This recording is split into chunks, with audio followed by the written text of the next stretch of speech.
Un bon personnage, c'est un archétype.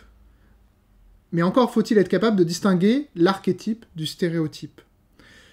Pour bien comprendre la distinction entre l'archétype et le stéréotype, il faut revenir à la distinction entre le lieu commun et le cliché. En tant qu'éditeur, je reçois beaucoup de manuscrits, et dans ces manuscrits, il y a un effort extrêmement louable, et vraiment, je vous en suis très reconnaissant, pour éviter la banalité, pour éviter les clichés. Le cliché, en fait, c'est quelque chose qui est plat et superficiel. Mais éviter le cliché, ça ne veut pas dire éviter le lieu commun. Le lieu commun, c'est quelque chose qui est effectivement connu, qui a déjà été visité, mais qu'on peut revisiter, revitaliser, rematérialiser. Et en fait, l'archétype, c'est la même chose.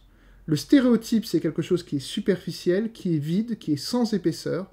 Et l'archétype, c'est quelque chose qui est effectivement connu, mais qui a une dignité, une puissance qui mérite d'être revisité. Alors bien sûr, la difficulté, c'est comment on redonne vie à un archétype.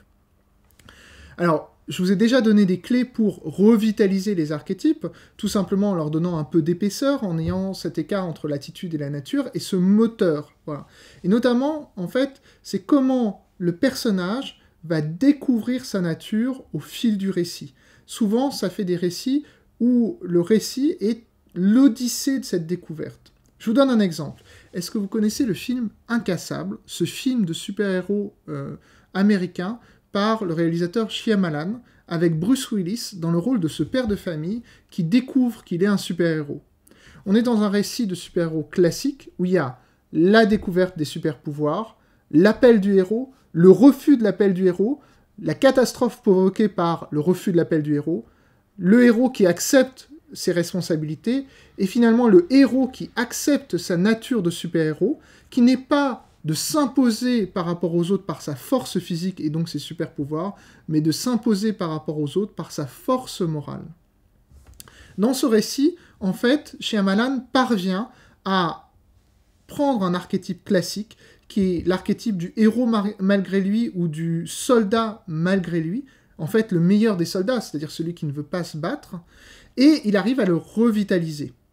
Et c'est quelque chose auquel vous pouvez parvenir et auquel vous devez parvenir. Parce que très souvent, ce que veut votre lecteur, ce n'est pas une originalité à tout prix, mais c'est une vérité. Une vérité, ça passe souvent par assumer comme projet artistique, comme projet d'écriture, d'écrire une histoire classique, mais tout simplement que vous allez rendre plus vivante, que vous allez maîtriser, au point de lui redonner sa vérité et sa justesse. Concrètement, pour vous, je vous donne 2 exercices. Premier exercice, c'est quand vous regardez des films, vous regardez des séries télé, vous êtes en train de lire des romans, essayez de vous demander si tel ou tel personnage ne se rapporte pas à tel ou archétype connu. Chaque fois qu'il y a une figure du courage, est-ce que ce n'est pas une réincarnation du personnage d'Achille dans l'Iliade? De même, dans un second temps, dans votre manuscrit que vous êtes en train d'improviser jour après jour dans l'application DraftQuest, je vous recommande d'essayer d'identifier dans chacun de vos personnages la possible réincarnation d'un archétype connu.